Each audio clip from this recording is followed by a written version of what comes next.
नमस्कार साथियों, मीमांसा ऑनलाइन एकेडमी पर आपका स्वागत है। क्रिया, जी हाँ, पार्ट नंबर 2। फर्स्ट पार्ट में हम सकर्मक अकर्मक की पूरी गहराई के साथ बात कर चुके हैं।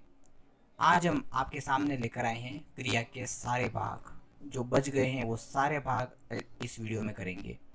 पूर्ण अकर्मक क्रिया, एक कर्मक क्रिया, अपूर्ण सकर्मक क्रिया, संयुक्त क्रिया, संयोजी क्रिया, अपूर्ण अकर्मक क्रिया, द्विकर्मक क्रिया, प्रेरणार्थक क्रिया, मुख्य क्रिया, रंजक क्रिया, पूर्वकालिक क्रिया, नामधातु क्रिया, असमापिका क्रिया, समापिका क्रिया, क्रियार्थक संज्ञा, सब कुछ एक ही वीडियो में। तो वीडियो थोड़ा सा लंबा रहेगा पर आपके लिए बहुत ही ज़्यादा हेल्पफुल रहेगा। तो चलिए शुरू करते हैं क्रिया का चैप्टर। और मैं आशा करूंगा कि आप चैनल को आप ये वीडियो पसंद आएगा और आप इसको लाइक करेंगे। चलिए शुरू करते हैं। सबसे पहले हम बात करने वाले हैं अपूर्ण अकर्मक क्रिया। अपूर्ण अकर्मक क्रिया, अकर्मक क्रिया की बात हम कर चुके हैं कि क्या होती है, इसमें कर्म नहीं रहता है। तो देखिए, अपूर्ण अकर्मक क्रिया में क्या होता है, एक शब्द आता है पूरक। पूरक वहां पे क्या होता है, काम करता है। तो आप ये ध्यान रखिएगा, इसमें क्या होता है, ये वो क्रियाएं होती है जो वाक्य में स्वतंत्र रूप से प्रयुक्त होकर अपना अर्थ पूर्ण रूप से व्यक्त नहीं कर सकती। इसको अपूर्ण अपूर्ण अकर्मक क्रिया कहते हैं। जैसे मान लो मैं यहाँ पे लिखूं तुम बहुत निकले। अब देखिए, ये अकर्मक तो हो गया, पर यहाँ पे क्या लगाना पड़ेगा, मुझे कोई ना कोई पूरक लगाना पड़ेगा। जैसे मैं यहाँ पे लगा सकता हूँ चतुर। तुम बहुत क्या निकले, तुम बहुत चतुर निकले। किसको का आंसर यहाँ पे मिल नहीं रहा है, कर्म यहाँ पे है नहीं। तो चतुर शब्द यहाँ पे क्या कर रहा है, पूरक का काम कर रहा है। किसका पूरक है, ये तुम का पूरक है। तो जहां पर हमें इस अपूर्ण अकर्मक क्रिया को समझने के लिए छोटा सा ध्यान रखना पड़ेगा, कर्ता, कर्ता और क्या। देखिए, कर्ता और क्या, क्या का मतलब होता है कि क्या का आंसर जिससे मिलेगा, ये दोनों ही क्या होने चाहिए, ये दोनों ही आपस में, इन दोनों में क्या होना चाहिए, घनिष्ठ संबंध होना चाहिए। इन दोनों में क्या रहेगा, इन दोनों में आपस में घनिष्ठ संबंध रहेगा। जैसे कर्ता कौन है, यहाँ पे तुम है, क्या निकले, चतुर निकले। तो ये चतुर यहाँ पे पूरक शब्द का कार्य कर रहा है, इस कारण से ये पूरक शब्द यहाँ पे आया है। तो इस तरह से ये पूरी तरह से अकर्मक नहीं है। एक तो होता है पूर्ण अकर्मक, एक होता है अपूर्ण अकर्मक। तो यहाँ पर ये अपूर्ण है, पूरी तरह से अकर्मक नहीं है। पूर्ण अकर्मक क्या होता है, तो वह रोता है, वह खाता है। जैसे कि मैं यहाँ पे बात करूँ, जैसे पूर्ण अकर्मक की भी बात कर लेते हैं। पूर्ण अकर्मक में तो हम क्या लिखते हैं, वह रोता है, वह जागता है। तो यहाँ पे सीधा कर्ता और क्रिया है, कर्ता और क्रिया है। यानी कि जो कार्य कर रहा है वो, और डायरेक्ट काम कौन कर रहा है, कर्ता कर रहा है। तो यहाँ पे कर्ता सीधा काम कर रहा है, तो वो पूर्ण अकर्मक है। पर जहां पर पूरक शब्द आ जाएगा तो वो अपूर्ण अकर्मक क्रिया कहलाएगी। जैसे मान लो मैं एक को लिखता हूँ, जैसे राम आजकल है। अब मैं यहाँ पे पूरक शब्द यूज करता हूँ स्वस्थ। वाक्य तो पूरा अकर्मक है, पर यहाँ पे स्वस्थ जो है वो पूरक शब्द का कार्य कर रहा है, और कर्ता कौन है, राम। तो इस तरह से इसका आंसर भी क्या बन जाएगा, अपूर्ण अकर्मक क्रिया। ठीक है दोस्तों, तो अपूर्ण अकर्मक क्रिया में आपको क्या ध्यान रखना है, कर्ता और क्या जिससे हमें रिप्लाई मिलेगा उसका घनिष्ठ संबंध होना चाहिए। घनिष्ठ संबंध होगा तो वो क्या कहलाएगा, अपूर्ण अकर्मक क्रिया कहलाएगी। चलिए नेक्स्ट बात करते हैं। अब मैं बात करने वाला हूं एक कर्मक क्रिया की। एक कर्मक क्रिया, एक कर्म क्रिया का मतलब क्या होगा कि जहां पे क्या हो, कितना कर्म होगा, एक कर्म होगा। एक कर्म यहाँ पे होता है, एक कर्म इसमें होगा तो हम उसको कहेंगे एक कर्म क्रिया। जैसे मान लो मैं बहुत सारे सेंटेंसेस के, तो एक कर्म, जैसे कि मान लो हम बात करें, माली फूल तोड़ता है, माली फूल तोड़ता है। तो यहाँ पे सिंपल सा आंसर मिल रहा है, किसको तोड़ता है, तो फूल को तोड़ता है। तो यहाँ पे हमें एक ही कर्म मिल रहा है, इसलिए इसको हम क्या कहेंगे, एक कर्मक क्रिया कहेंगे। दूसरा हम बात करते हैं, यहीं पे हम बात कर लेते हैं द्विकर्मक क्रिया। द्विकर्मक क्रिया, द्विकर्म का मतलब क्या हो गया, दो कर्म। दो कर्म, दो कर्मों में, अब इसको समझिए आप, दो कर्म कैसे होंगे। जैसे मान लो मैं यहाँ पे बात करता हूँ, नानी ने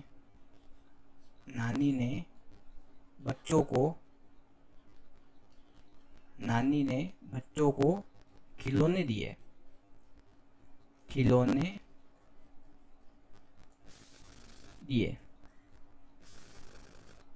अब देखिए यहाँ पे दो तरह के प्रश्न हो रहे हैं। क्या दिए, तो क्या का आंसर तो हमें क्या मिल रहा है, खिलौने मिल रहा है। किसको दिए, तो यहाँ पे क्या आंसर मिल रहा है, किसको। तो जिस यहाँ पे क्या हो रहा है, दो कर्म हो रहे हैं। तो यहाँ पर क्या होता है कि जिस वाक्य में हमें दो कर्म मिलेंगे, क्या और किसको, दोनों का उत्तर मिलेगा, वो हमें क्या होगा, वहाँ पे द्विकर्म क्रिया आएगी। यहाँ पे बच्चों को जो दिए है ना, ये तो क्या हो गया, अप्रत्यक्ष कर्म है। तो ये कौन सा कर्म हो गया, अप्रत्यक्ष कर्म। ये अप्रत्यक्ष कर्म इसको हम कहेंगे। अप्रत्यक्ष कर्म आप कह सकते हैं, या फिर गौण कर्म भी कह सकते हैं। गौण कर्म, यह बात का बहुत इंपॉर्टेंट है, यहाँ पे ध्यान रखिएगा। कौन सा कर्म हो गया, ये गौण कर्म हो गया। और ये कौन सा कर्म हो गया, ये हो गया मुख्य कर्म। मुख्य कर्म या मुख्य कर्म, या हम कह सकते हैं प्रत्यक्ष कर्म। प्रत्यक्ष कर्म, इसको प्रत्यक्ष कर्म भी कहते हैं। तो जहां पर सीधी सी बात है, क्या और किसको, दोनों का उत्तर मिल जाता है, उसको हम क्या कहेंगे, द्विकर्मक कहेंगे। अब यहाँ पे आप ध्यान रखिएगा कि एक कर्मक और द्विकर्मक ये दोनों ही पूर्ण सकर्मक क्रिया के भाग है। पूर्ण सकर्मक क्रिया, तो पूर्ण सकर्मक क्रिया के कितने भाग होते हैं, दो भाग होते हैं। पहला होता है एक कर्म क्रिया और दूसरा होता है द्विकर्म क्रिया। तो ये हमने बात की एक कर्म क्रिया की और द्विकर्म क्रिया की, यानी कि पूर्ण सकर्मक क्रिया की। आगे हम बात करने वाले हैं अपूर्ण सकर्मक क्रिया। अपूर्ण सकर्मक क्रिया, अपूर्ण सकर्मक क्रिया। वीडियो को आप पूरा देखिएगा, मैं बहुत अच्छी तरीके से समझाऊंगा हर चीज। एग्जाम्पल मैं आपको और करवा दूंगा, कोई बात नहीं, ठीक है। अभी आप समझते रहिए ध्यान से और लाइक जरूर करिएगा। चलिए, अपूर्ण सकर्मक क्रिया का मतलब क्या होता है, वापस हम वही बात करते हैं। यहाँ पे पूरक की बात यहाँ पे होगी। मतलब वाक्य तो सकर्मक होगा, पर वहां पे उसका मीनिंग परफेक्ट रूप में ज्ञात करने के लिए वहां पर किसी पूरक की हमें आवश्यकता होगी। जैसे कि मान लो यहाँ पे ऐसे वर्ड होते हैं, जैसे रंगना की बात करें, जैसे रंगना हो गया, मानना, चुनना, इस तरह के वर्ड जो है वो इसकी पहचान होती है। अब कैसे होती है ये मैं आपको बताता हूँ। जैसे हमने उसे अपना चुना है, हमने उसे अपना चुना है, ठीक है। अब देखिए यहाँ पे हमने उसे यानी किसको चुना है, तो उसको चुना है। सकर्मक तो मिल गया मुझे, पर यहाँ पे इसका पूरी तरीके से अगर मीनिंग निकालना है तो मैं यहाँ पे फिर लिखूंगा हमने उसे अपना, मान लो विधायक लिख लेते, चलो विधायक। तो विधायक शब्द जो है वो किसका काम कर रहा है, ये पूरक का काम कर रहा है। विधायक शब्द किसका काम कर रहा है, पूरक का काम कर रहा है। अब मुझे यहाँ पे कंप्लीट मीनिंग इसका मिल चुका है कि हमने उसे अपना विधायक चुना है। तो यहाँ पर किसको का उत्तर तो हमें मिला, कर्म तो मिला, पर यहाँ पे पूरक शब्द की उपस्थिति होने के कारण इसको हम कहेंगे अपूर्ण सकर्मक क्रिया। यानी कि अपूर्ण सकर्मक क्रिया को कंप्लीट करने के लिए पूरक शब्द का उपयोग वहाँ पे होता है। जैसे वह बनकर दिखाएगा, ठीक है, दिखाएगा। अब जैसे ये वाक्य तो है, पर क्या बनकर दिखाएगा, डॉक्टर। वह हमें डॉक्टर बनकर दिखाएगा। तो डॉक्टर शब्द किसका काम कर रहा है, पूरक का काम कर रहा है। तो इस कारण से सकर्मक होते हुए भी ये क्रिया कैसी है, अपूर्ण है। इसके अभाव में सकर्मक होते हुए भी ये जो सेंटेंस जो हम लिख रहे हैं, इनके अभाव में ये कौन से हैं, अपूर्ण है। तो इस तरह से इसको हम अपूर्ण सकर्मक क्रिया कहेंगे। अब पूरक क्या होता है कि अकर्मक या अपूर्ण सकर्मक क्रियाओं के अभिप्राय को स्पष्ट करने के लिए संज्ञा या विशेषण जोड़े जाते हैं। या तो यहाँ पे हम संज्ञा जोड़ेंगे या फिर विशेषण जोड़ेंगे। ध्यान रखिएगा, पूरक में हम क्या ऐड करते हैं, या तो पूरक शब्द संज्ञा हो सकता है, या फिर क्या होगा, या फिर वो विशेषण होगा। तो जब हम किसी सेंटेंस को कंप्लीट मीनिंग देने के लिए उस सेंटेंस में जब संज्ञा या फिर विशेषण जोड़ते हैं तो उसको हम पूरक कहते हैं। तो यहाँ तक बात हमें समझ में आ गई। चलिए आगे बात करते हैं, प्रेरणार्थक क्रिया की बात करते हैं। प्रेरणार्थक क्रिया यानी कि प्रेरणा देना। कार्य स्वयं ना करके किसी दूसरे कार्य को करने के लिए जब हम प्रेरित करते हैं, किसी दूसरे को कोई भी कार्य करने के लिए जब हम प्रेरित करते हैं तो उसको प्रेरणार्थक कहते हैं। जैसे मान लो मैं लिखता हूँ यहाँ पे, नौकर से कपड़े धुलवाता हूँ, कपड़े धुलवाता हूँ। अब यहाँ पे क्या हो रहा है, कार्य मैं नहीं कर रहा हूँ, मैं क्या कर रहा हूँ, नौकर को कपड़े धोने के लिए मैं नौकर से कपड़े धुलवाता हूँ। मैं क्या कर रहा हूँ, नौकर को काम करने के लिए प्रेरित कर रहा हूँ। तो यहाँ पे क्या हो रहा है कि कर्ता खुद काम नहीं कर रहा है, वो क्या करता है, काम करवाने के लिए प्रेरित करता है। तो प्रेरणार्थक में आप ये ध्यान रखिएगा कि एक तो होता है प्रेरक कर्ता, एक कौन होता है, प्रेरक कर्ता। प्रेरक कर्ता यानी क्या होता है, प्रेरणा देने वाला, प्रेरणा देने वाला कर्ता, प्रेरणा देने वाला, प्रेरणा देने वाला। और एक होता है प्रेरित कर्ता, प्रेरित कर्ता। प्रेरित कर्ता कौन होता है, लेने वाला, प्रेरणा लेने वाला। जो प्रेरणा लेता है वो कौन है, प्रेरित कर्ता होता है, प्रेरणा लेने वाला। ये भी आप ध्यान रखिएगा, प्रेरणा लेने वाला। जैसे मान लो मैं बात करता हूँ अकर्मक से सकर्मक बनाते, जैसे रमेश डरता है तो मोहन रमेश को डराता है, ये उसमें सकर्मक में चेंज हो गया। जैसे गेंद उछलती थी तो श्याम गेंद उछालता था, तो यहाँ पे कर्ता कर्म उपस्थित हो गए।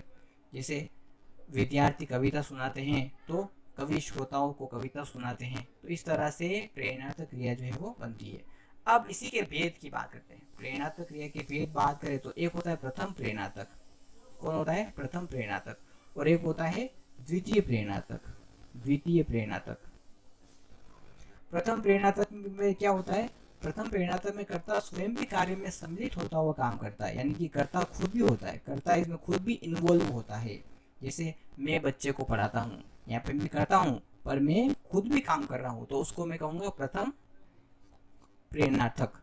और द्वितीय प्रेरणार्थक में क्या होता है, इसमें क्या होता है, इसमें कर्ता स्वयं काम न करके दूसरों को काम करने की प्रेरणा देता है। जैसे मैं बच्चे को अध्यापक से पढ़वाता हूँ, अब मैं यहाँ पे खुद नहीं कर रहा हूँ, मैं काम करने की प्रेरणा दे रहा हूँ। तो यहाँ पे ध्यान रखना, यहाँ पे कर्ता खुद भी उपस्थित रहता है, यहाँ पे कर्ता खुद काम नहीं करता है, वो प्रेरणा प्रदान करता है। तो प्रथम प्रेरणार्थक और द्वितीय प्रेरणार्थक, यहाँ पर हमने इसको फिनिश किया। चलिए आगे हम बात करते हैं, प्रेरणार्थक के बाद हम बात करते हैं संयुक्त क्रिया की बात करते हैं। संयुक्त क्रिया, सारी क्रियाएं आपको समझ में आ जाएगी, ये मेरी गारंटी है। उदाहरण आप वो कोई समस्या है तो आप मुझे कमेंट बॉक्स में बता सकते हैं या फिर व्हाट्सअप कर सकते हैं। चलिए संयुक्त क्रिया की बात करते हैं। संयुक्त का मतलब भी हमें पता होना चाहिए, क्या होता है, ज्वाइंट होता है। संयुक्त का मतलब क्या होता है, ज्वाइंट। यानी कि इसमें क्या होता है, दो या दो से अधिक शब्द मिलकर जब पूर्ण क्रिया का बोध कराते हैं तो उसको संयुक्त क्रिया कहते हैं। इसमें क्या होता है, क्रिया तथा क्रिया विशेषण इनका मेल रहता है। या फिर दो या दो से अधिक क्रियाओं से जब नई क्रिया बन जाती है उसको हम संयुक्त क्रिया कहते हैं। जैसे मान लो मैं सिंपल सा एग्जांपल लूँ, यहाँ पे मैं पढ़ चुका, तो यहाँ पे कितनी क्रिया हो गई, एक और दो, इन दोनों से मिलकर एक पूरा एक नई क्रिया बन गई है, यानी कि पढ़ चुकना। तो इस तरह से यहाँ पे संयुक्त क्रिया हो रही है। तो दो दो क्रियाएं जहाँ पे संयुक्त रूप से एक साथ में प्रयुक्त होती है तब उसको हम संयुक्त क्रिया कहते हैं, ये आप ध्यान रखिएगा, ठीक है। संयुक्त क्रिया जैसे बहुत सारे एग्जाम्पल हो सकते हैं, जैसे उसे जाने दो, छोटे छोटे एग्जाम्पल मैं यहाँ पे ले रहा हूँ। उसे जाने दो, तो क्या हो रहा है, पहला क्या हो गया, जाना, और दूसरा क्या हो गया, देना। तो जाने दो, तो ये कौन सी क्रिया हो गई, संयुक्त क्रिया हो गई। अब यहाँ पे इंपॉर्टेंट बात हम करते हैं, देखिए आगे ध्यान से देखिएगा। संयुक्त क्रिया के अब चार भेद होते हैं। संयुक्त क्रिया के कितने भेद होते हैं, चार भेद होते हैं। चारों भेद की बात करते हैं। एक होता है मुख्य क्रिया, मुख्य क्रिया। फिर होती है एक होती है सहायक क्रिया, इसको कहते हैं हेल्पिंग वर्ब। मेन वर्ब यानी मुख्य क्रिया, सहायक क्रिया यानी हेल्पिंग वर्ब, संयोजी क्रिया, संयोजी क्रिया, और एक होता है यहाँ पे रंजक क्रिया, रंजक क्रिया। तो संयुक्त क्रिया के कितने भेद होते हैं, चार भेद होते हैं, ये आपको ध्यान रखनी है। चलिए मुख्य क्रिया यानी क्या होता है, यहाँ पे इसको तो आप ऐसे समझ लीजिए, मेन वर्ब, ये मेन वर्ब होती है। सहायक क्रिया क्या होती है, टेंस वाली, जैसे भूतकाल, भविष्यकाल, था, थे, थी, गे, हे, ये सब सहायक क्रियाएं होती है, जिसको हम इंग्लिश में कहते हैं हेल्पिंग वर्ब, हेल्पिंग वर्ब, ये आप ध्यान रखिएगा, ठीक है। सहायक क्रिया क्या होती है, जिससे कि वह जाता है, तो इसमें हे कौन सी हो गई, जाता तो हो गई मुख्य क्रिया, जाता तो हो गई मेन वर्ब, और हे क्या हो गई, हे हो गई हमारी सहायक क्रिया, वर्तमान काल की क्रिया है। ये तो बहुत इजी वे में है ये तो।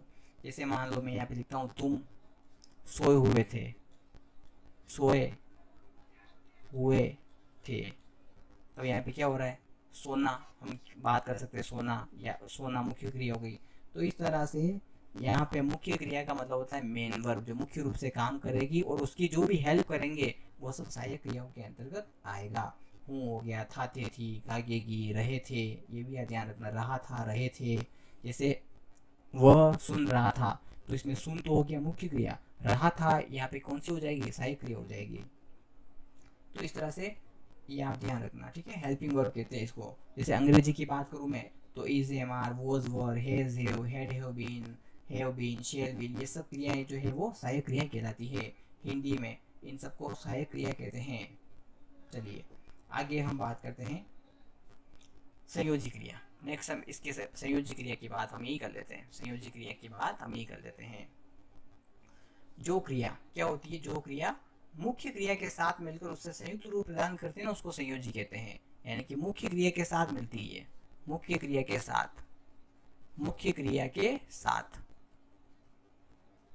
मुख्य क्रिया के साथ मिलकर ये कार्य करती है, तो उसको हम क्या कहते हैं, संयोजी क्रियाएं कहते हैं। जैसे मान लो मैं बात करता हूँ मोहन पक्ष को भी पढ़ती है, ठीक है। ये यहाँ पे ये बात ध्यान रखना, पक्ष, पक्ष का द्योतक होती है। पक्ष जो होते हैं ना, आरंभ द्योतक, प्रकृति द्योतक, सात्विक द्योतक, पूर्णता बोधक, नित्यता बोधक। पक्ष की बात हम नेक्स्ट वीडियो में करेंगे, आने वाले वीडियो में, तब वहाँ पे ये और आपकी क्लियर हो जाएगी संयोजी क्रियाएं। जैसे मैं अब खा चुका हूँ, तो ये कंप्लीट की बात हो रही है यहाँ पे, कंप्लीट, तो ये पूर्णता बोधक पक्ष हो गया। संयोजी क्रिया क्या होती है, मुख्य क्रिया के साथ में रहकर ये कार्य करती है। ये थोड़ा सा आप ध्यान रखिएगा। जैसे मौन का अभ्यास बढ़ता जा रहा है, तो इसमें प्रगति हो रही है, जा और रहा, तो इस तरह से प्रगति का प्रगति बोधक हो रहा है वो। राधा प्रतिदिन समाचार पत्र पढ़ा करती है, तो इसमें अभ्यास का बोध हो रहा है। तो इस तरह से संयोजी क्रियाएं होती है। रंजक क्रिया की बात हम नहीं कर लेते। ये क्या करती है, मुख्य क्रिया के अर्थ को रंजित करती है, मुख्य क्रिया के अर्थ को रंजित करती है, मुख्य क्रिया के अर्थ को रंजित करती है, तो उसको रंजक क्रिया कहते हैं। यानी एक विशिष्ट छवि अर्थ प्रदान करती है। जैसे आना जाना, उठना बैठना, लेना देना, डालना सकना, ये सब रंजक क्रियाओं में आती है। कुल मिलाकर ये मुख्य क्रिया के अर्थ को रंजित करती है, यानी उन्हें एक विशिष्ट अर्थ जो है वो प्रदान करती है। चलिए आगे बात करते हैं। अब जो इंपॉर्टेंट आने वाली है वो है नाम धातु क्रिया। कौन सी क्रिया आने वाली है, नाम धातु क्रिया, नाम धातु क्रिया। नाम धातु क्रिया को हम क्या कहते हैं, नामिक क्रिया भी कहते हैं, नामिक क्रिया। मूल धातुओं को छोड़कर संज्ञा सर्वनाम विशेषण में प्रत्यय लगाकर जो क्रिया बनती है उसको नाम धातु क्रिया कहते हैं। यानी संज्ञा शब्द में बात करें, सर्वनाम की बात करें, विशेषण की बात करें, संज्ञा की बात की, सर्वनाम की बात की, विशेषण से जो इन सब से जो बनती है क्रिया बनती है उसको हम क्या कहते हैं, उसको हम नाम धातु क्रिया के नाम से जानते हैं। नाम का मतलब तो संज्ञा होता है, अर्थात जो नाम में प्रत्यय लगाने से प्रयुक्त होती है उसको नाम धातु कहते हैं। जैसे राधा बहुत बतियाती है, बतियाती है, तो बतियाती शब्द किससे बना है, बात से बना है। बात क्या है, संज्ञा है, तो बात का क्या बना, बतियाना, तो लड़की के लिए बतियाती। जैसे जमींदार ने किसान की जमीन हथिया ली, हथिया, तो हथिया किससे बना, हाथ से बना। हथिया शब्द किससे बना, हाथ से बना, और हाथ क्या है, संज्ञा है। तो इस तरह से संज्ञा शब्द से, सर्वनाम शब्द से, विशेषण शब्द से जो क्रियाएं बनती है उसको नाम धातु कहते हैं। जैसे शर्म से शर्माना, डर से डराना, दुख से दुखना, त्याग से त्यागना, टक्कर से टकराना, फटकार से फटकारना, लात से लतियाना, गांठ से गांठना, रंग से रंगना, लाज से लजाना।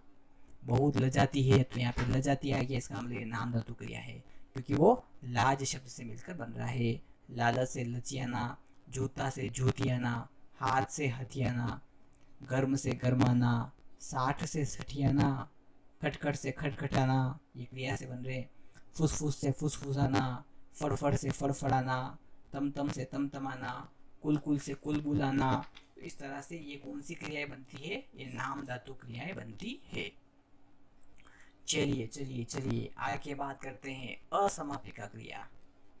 असमापिका क्रिया, असमापिका क्रिया को ही एक अन्य नाम भी दिया जाता है, इनको कहते हैं कृदंत क्रिया। असमापिका क्रिया, अब क्या होता है कि देखिए कृदंत क्रिया होती है ना, उसको समझने के लिए इसके दो भेद होते हैं, एक होता है समापिका, एक होता है असमापिका। तो जो असमापिका क्रिया होती है ना, इसी को कृदंत क्रिया कहते हैं। समापिका क्रिया क्या होती है? जो कि सबसे लास्ट में आती है, किसी भी सेंटेंस के जो लास्ट में आती है ना, उसको असमापिका कहते हैं। जैसे मान लो मैं बात करता हूँ, मोहन गीत गाता है, मोहन गीत गाता है। तो देखिए यहाँ पे क्रिया कहाँ आ रही है? वाक्य के एंड में आ रही है, तो ये कौन सी हो गई? समापिका। इसको हम क्या कहेंगे? समापिका।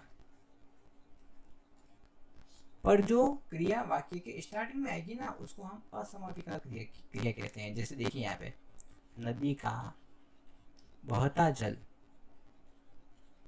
जल शुद्ध होता है, शुद्ध होता है। अब देखिए यहाँ पे क्रिया एंड में नहीं आई है, मुख्य क्रिया कहाँ है? ये देखो बहता। तो इसको हम कहेंगे असमापिका, यानी कि इसको हम कृदंत क्रिया भी कहेंगे, इसको हम कहेंगे असमापिका। असमापिका, असमापिका क्रिया कहेंगे। यानी कि असमापिका क्रियाएं वाक्य के अंत में ना आकर अन्य कहीं दूसरी जगह पर प्रयुक्त होती है और इनके साथ वाक्य समाप्त नहीं होता। यानी कि मैं यहाँ पर समाप्त नहीं कर सकता, नदी का बहता पर ही क्रिया आ गई तो मैं समाप्त नहीं कर सकता, ये आगे भी चलता रहेगा। जल अशुद्ध होता है, तो यहाँ पे वाक्य समाप्त नहीं होता। इन्हें क्रिया का कृदंत या कृदंती रूप भी कहते हैं और इसी कारण से इनको कृदंत क्रिया के नाम से या फिर असमापिका क्रिया के नाम से जाना जाता है। जैसे वह खेलते हुए गिर गया, खेलते हुए गिर गया। अब यहाँ पे मैं खेलते पर पूर्ण विराम नहीं लगा सकता, क्योंकि हुए गिर गया ये भी यहाँ पे आ रही है, तो ये जो मुख्य क्रिया है वो आगे आ रही है, इस कारण से इसको हम कहेंगे असमापिका क्रिया। चलिए आगे बात करते हैं। असमापिका क्रिया की बात हमने कर ली। अब हम क्रिया की जिसकी बात कर रहे हैं वो है पूर्वकालिक क्रिया। परीक्षा की दृष्टि से बहुत ही इंपॉर्टेंट है पूर्वकालिक क्रिया। पूर्व यानी होता है पहले, काल यानी समय। मुख्य क्रिया से पहले आने वाली क्रिया को पूर्वकालिक क्रिया कहते हैं। एक तो इसकी ये डेफिनेशन हो गई, और एक में अगर बोलो कि संपन्न होने वाली क्रिया से ये क्या होती है, जैसे एक काम खत्म होता है और दूसरा काम शुरू होता है। जैसे पुजारी नहाकर पूजा करने गया,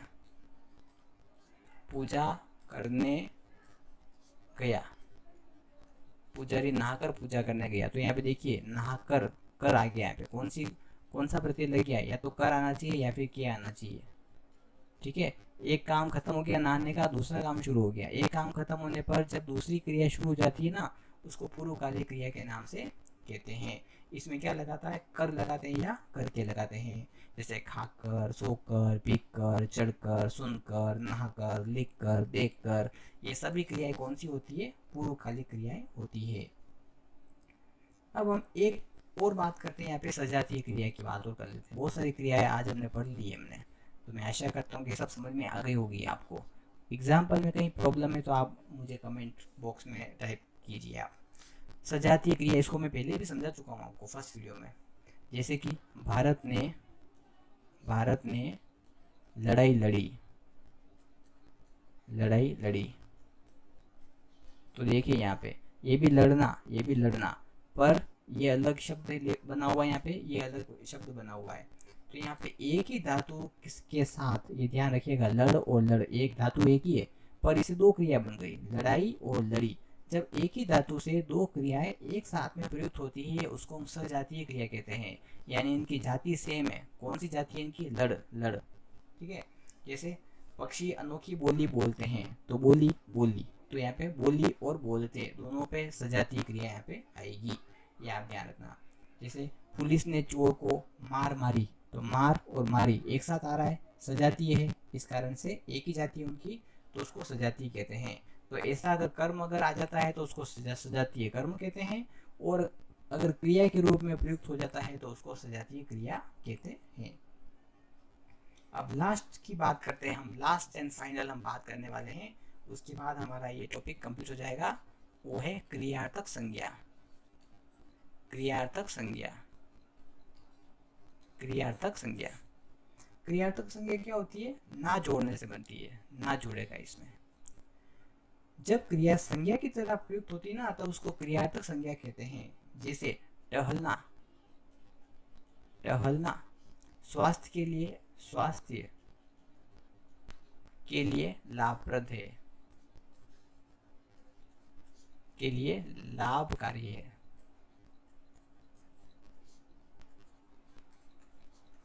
यहाँ पे देखिए टहलना क्रिया जो है वो संज्ञा का काम कर रही है, तो इस कारण से इसको हम क्या कहेंगे? क्रियार्थक संज्ञा कहेंगे। जैसे देश के लिए मरना कहीं कहीं अच्छा है, तो यहाँ पे जो मरना शब्द है वो किसका काम कर रहा है? संज्ञा का काम कर रहा है। तो ये क्या होती है? धातु में ना जोड़ने से बनती है, और जब क्रिया संज्ञा की तरह प्रयुक्त की जाती है तो उसको क्रियार्थक संज्ञा कहते हैं। तो दोस्तों यहाँ पर इस वीडियो को हम समाप्त करते हैं। सारी क्रियाएं हमने करवा दी है। हिंदी व्याकरण की शानदार सीरीज आपके लिए चल रही है, तो इसका सहयोग जरूर करें, चैनल को सब्सक्राइब करें और ज़्यादा से ज़्यादा प्रतियोगी दोस्तों तक हमारी बात को पहुंचाएं। धन्यवाद।